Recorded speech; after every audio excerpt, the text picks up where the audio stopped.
Blackout cards using 3D embossing folders, Altenew Shimmer relief paste, and vellum die cuts. Coming up next on Catherine Paper Art. So in today's card, I'm going to do the blackout technique using a 3D embossing folder, and that's going to be the Arched Foliage from Altenew.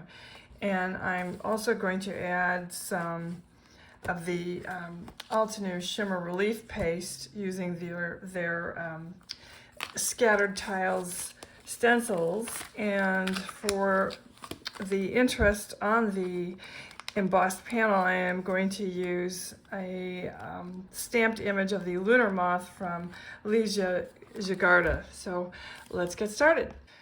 So the first thing I like to do is just lightly mist my cardstock, and I've got some of the Neenah Classic Crest, and I just got that a little too misty. This is the 100-pound, and what I want to do is, usually I just lightly mist the air and wave this into it, but that didn't happen. I accidentally got it right in the mist. So I want to make sure that I get part of the best of the branches for this card. And you can see that, I don't know if you can see, but this embossing folder has an open space here, which is perfect for the sentiment. And that's where I'm going to put my sentiment. So I'll go ahead and run this through off camera and be right back. So I've run this through my die cutting machine. And what I like to do is, after I've embossed it, when using a little bit of water, I like to leave it in the embossing folder for a little bit so it doesn't warp.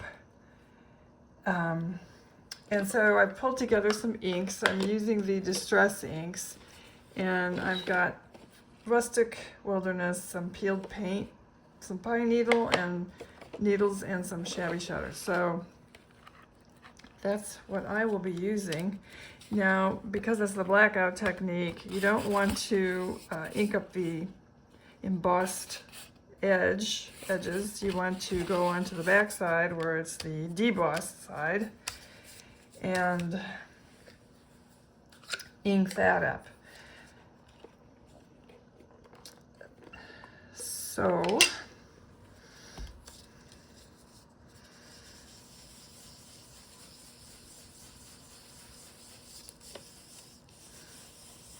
I will continue this off screen and be right back. Okay, you can see that looks like a mess, but it doesn't matter because I'm going to go over it,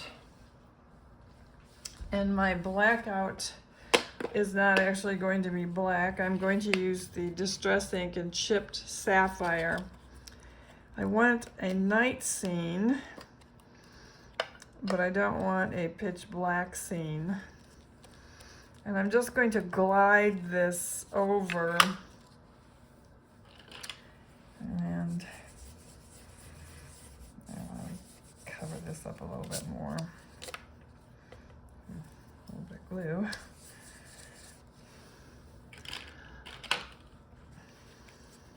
So I'm not going to put any pressure on this. I just want to glide it over. Guess I'll have to put a little more pressure than that. You probably should re-ink this pad.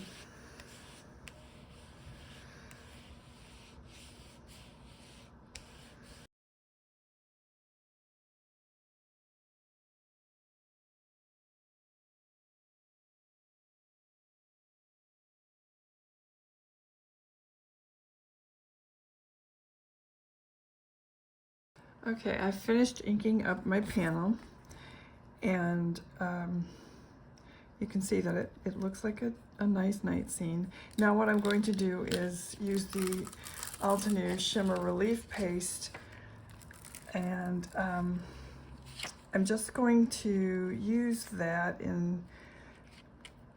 in sparse locations and in sparse quantities, and I'm only going to use the number 2 stencil from that stencil set.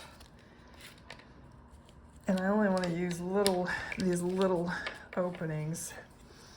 So I have the stencil paste, the shimmer relief paste here, and there are some warnings on the back if you have allergies. And they say to wash your hands immediately after use. What I know is that you want to wash your equipment right away because this stuff dries super fast and it's really hard to get off the stencil. It's really hard to get off the stencil.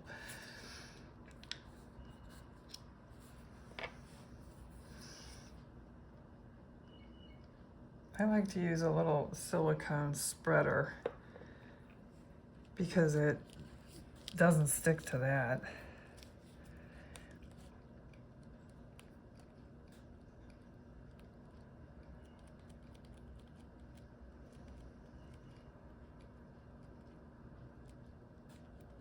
So as I said, I'm just going to put this in these little sparse locations. And this stuff does dry fast, so you don't have a long waiting period for your card panel to be ready once you get it on. So I'll finish this and I will be right back. Okay, I'm going to stamp this Lunar Moth onto vellum and color that and then die cut it, and that is going to be the image on top of my card. And as you know, gluing vellum is always a challenge, but I think I have an idea that might work. Okay, I've gone ahead and die cut my moth. This is one of those kind of stamps that it's better to die cut it and stamp second. And I'm using Hero Hue's Unicorn Pigment ink. Okay, my moth is stamped and dry. As you know, pigment ink takes longer to dry, especially on vellum, but this is dry and it's ready to be colored. Now I am going to color this with my oil pencils, and you can use any medium to add color to your vellum, but I am going to use my inexpensive oil pencils from Amazon, and these are June Gold brand, and for my purposes they work just wonderful. And I smooth them out with a little bit of Gamsol, and I just like how they look. I think they come out pretty nice. Now I looked online to see how a lunar moth really looks, and that's why I chose vellum, because they're very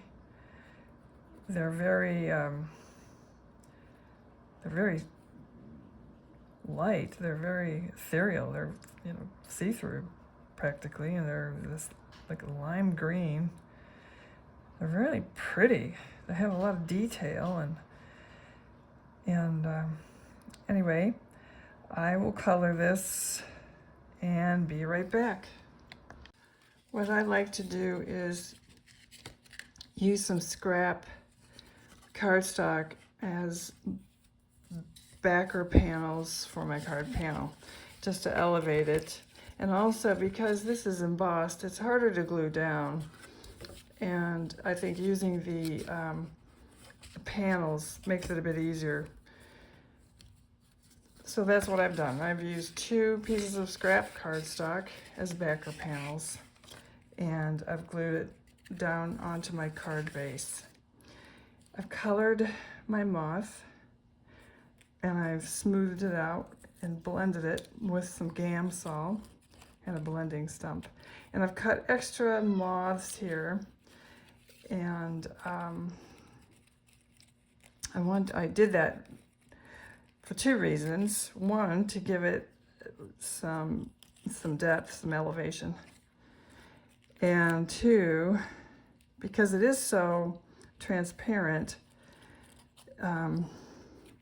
just gluing it onto the card base would just make it go really flat. So giving it the extra layers will help it not get absorbed, so to speak, into the card panel. So what I intend to do is just cover each one of these layers with my glue, and it dries clear. And I'll just use, I'll just use my finger to smooth this out between each layer. Hopefully get that done before it dries. I'll just do this.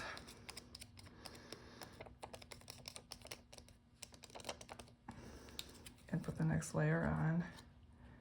And I'll do that for each layer.